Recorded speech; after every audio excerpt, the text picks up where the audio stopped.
L'affaire Blaireau. Roman d'Alphonse Allais. Chapitre 1.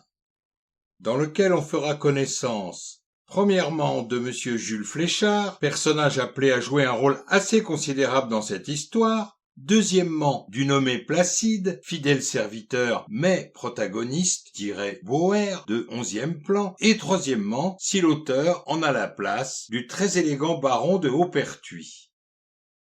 Madame de Chaville appela. « Placide !»« Madame, vous pouvez desservir. »« Bien, madame. » Et madame de Chaville alla rejoindre ses invités.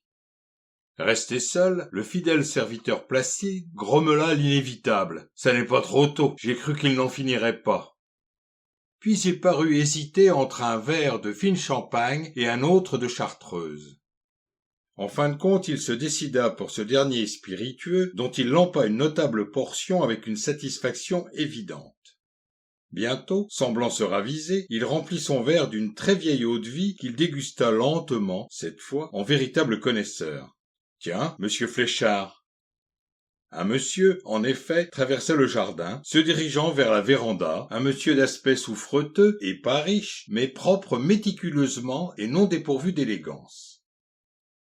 « Bonjour, Baptiste, fit l'homme peu robuste. « Pardon, monsieur Fléchard, pas Baptiste, si cela ne vous fait rien, mais Placide. Je m'appelle Placide.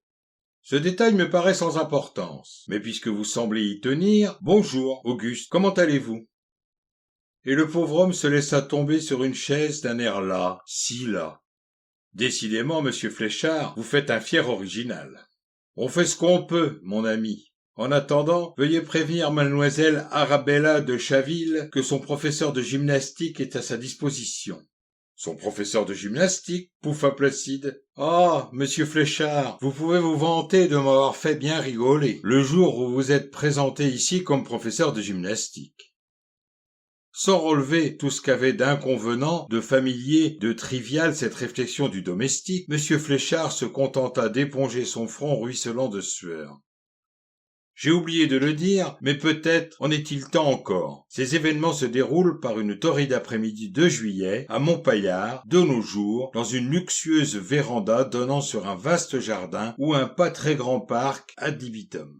« Un petit verre de quelque chose, monsieur Fléchard ?» proposa généreusement Placide, sans doute pour effacer la mauvaise impression de sa récente et intempestive hilarité. « Merci, je ne bois que du lait. »« Un cigare, alors ? Ils sont épatants, ceux-là, et pas trop secs. Je ne sais pas si vous êtes comme moi, monsieur Fléchard, j'adore les cigares légèrement humides. Du reste, à la Havane, où ils sont connaisseurs, comme de juste, les gens fument les cigares tellement frais qu'en les tordant, il sort du jus. Saviez-vous cela ?